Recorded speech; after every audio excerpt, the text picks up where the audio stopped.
Am I the only one who wanted Swerve to win tonight, Vleeties? What the hell? I know, 2 weeks ago, we all wanted the Acclaimed to win, but also we were all chanting Jamie Hayter a couple weeks ago, and no one did that tonight. So I thought we were changing our mind on this stuff. Look, Swerve put up a video since that last match. Look at him dance. Look, look, now that you see him dance, do you really want him to lose? This is the guy that could have been our tag team champ. Look at him. Oh, dude. Why don't we dance like that, Vleeties? We never dance anymore. Look at that. Was this you when Paige came out tonight? This is my tag champ right now, and you people had to blow it. If this video is proof of anything, it's we're ready for TNT champion Swerve Strickland. Like, he's a solo artist. There's no 2-liter Pepsi bottle in this video weighing him down. It's the 20 ounces doing his thing. has grit and says that dance shows grit. We're ready for this guy to just make that solo run. He's too big for a tag team. Ladies, I've been watching Max Caster music videos for years. He never dances like Swerve. He sucks. That sad video, though, where he's walking around with the mustache and he's like giving people high fives, it every time. It just gets me. I think that side of Max Caster relates to you more than this guy. I mean, this guy's trying to fuck us. What could he be dancing to? Let's see what this is. I mean, what the hell is Billie Jean on? Like, what is this exciting? Is Dragula playing?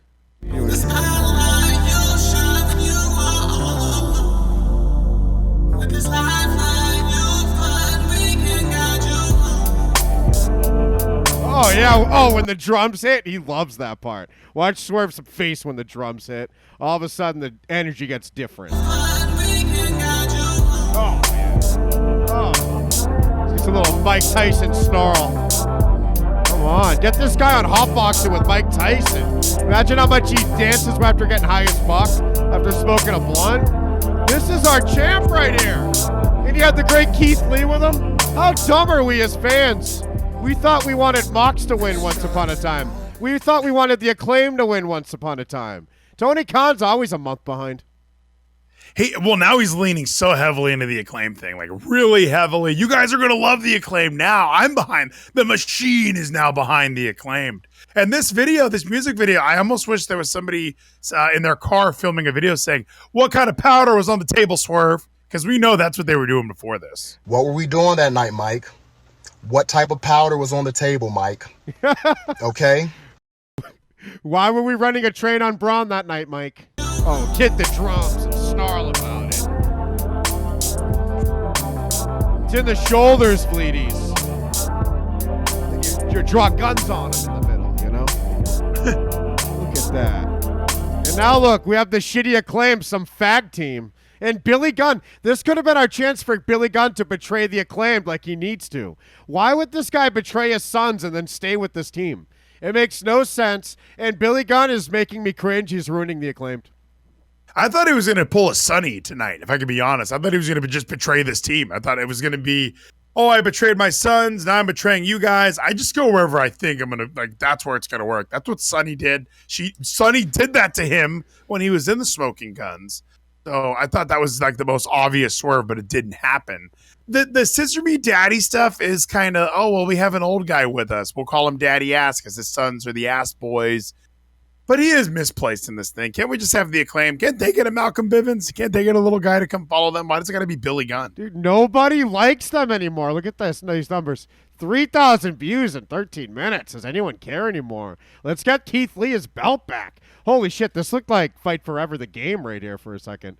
How good was this set, Vleeties? We had a nice digital walkway, and then we still had the tunnels, but they had a screen behind them. And at the beginning, there was twirling circles in the tunnels on the screen. How awesome was that? Everything looked big. It looked like a big deal tonight. I don't know if it's because it's Grand Slam and every Grand Slam has been like this, but everything looked really, really high quality tonight. So maybe they were going for, well, this is our backyard now. WWE's Orlando. We're New York. Suck it. We're at Northeast. We're Boston Vleeties. We're running a lot of great shows around the Northeast. It's so many great wrestling markets in one geographic region. This is a masshole show. And look, they're full. Stop with this. These people, look at this video I got from GM Staley. People trying to act like AEW's WWE with empty sections. No. That's SummerSlam with a whole empty side of a stadium. Nick Khan has destroyed our company. Triple H is a fucking accomplice. He sucks. Look at this.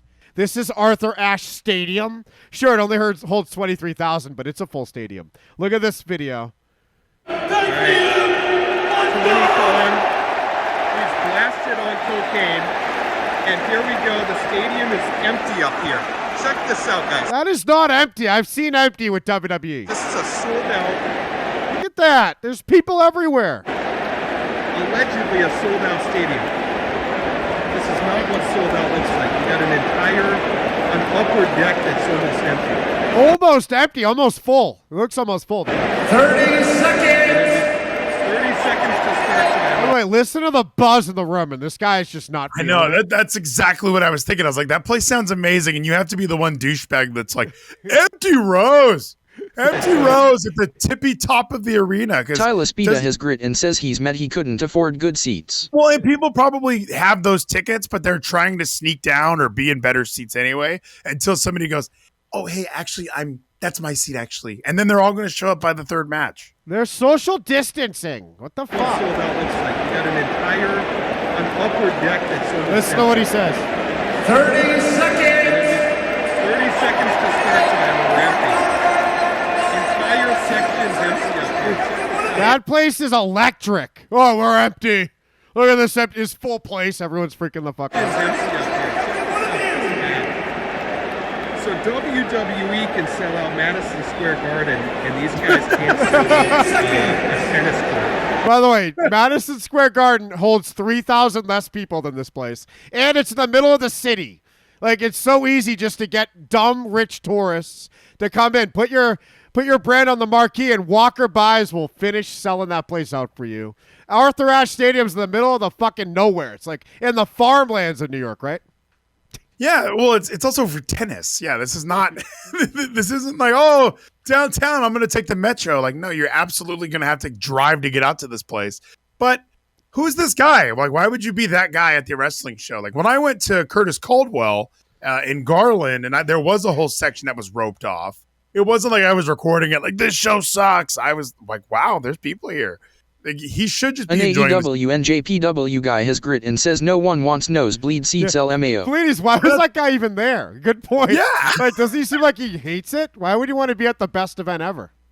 Yeah. Oh, I can't believe this. I'm at this thing. It's like I'm there ironically. I'm going to be the one fan that hates all this shit. And there are wrestling fans that are like that. I was probably pretty annoying during the Emi Sakura versus Big Swole match. I was apologizing to my wife for bringing her. Like, I didn't know this match would be more than 5 minutes, and everybody was laughing. But I'm sure some people were like, "Swole." You Swole. know that guy had a fucking Acclaimed hat on. He was a big mark. So let's see this. I love Keith Lee as you. Why are you people calling Keith Lee fat? What is wrong with the world? What? Hasn't he always looked like that? I think they've always said it. It's just getting annoying. Like, wrestling fans don't know the difference between a fat guy like Eddie Kingston and a fat athlete like Keith Lee. At that point of size, it's not just a big gut like Eddie Kingston. This is a guy that will fuck you up with his weight like Vader. Well, he's got shoulder muscles, which Kingston doesn't have. He does a moonsault, which Kingston doesn't do.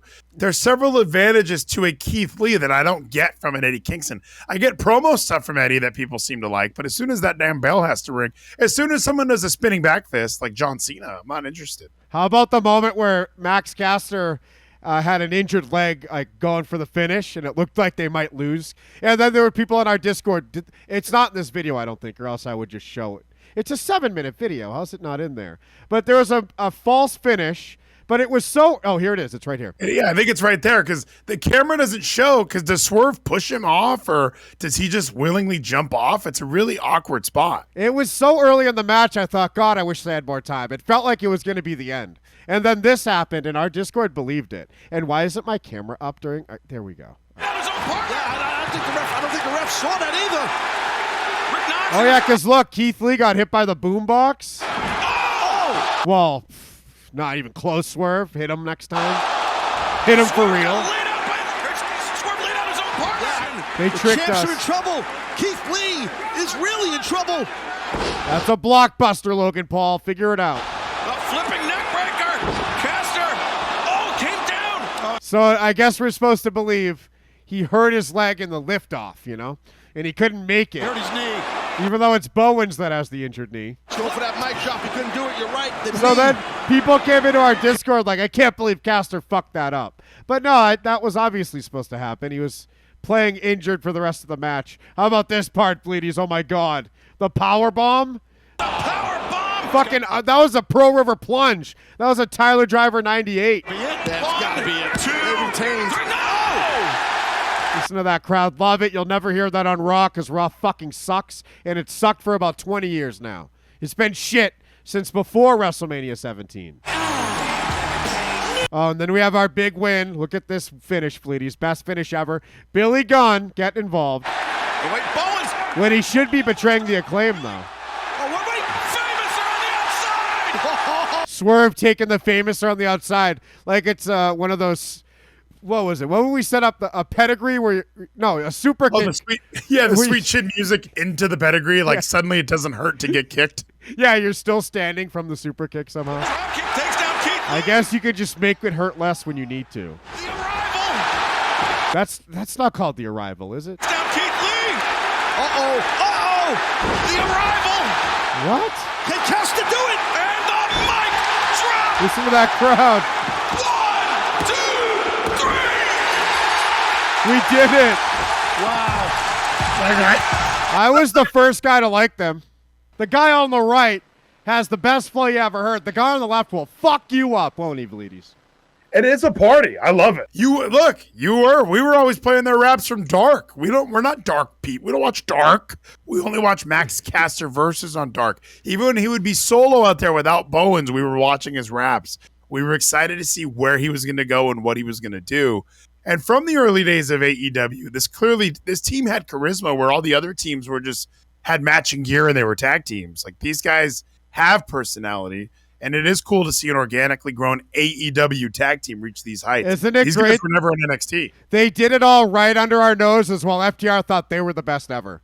FTR, these fat little midgets with shit matches, shit promos, and no one gives a fuck. Except like fat fuck Geno's. Is he in bed yet? Good. He's he not went here. to bed. Now we can say it. Fat fuck idiot Geno's.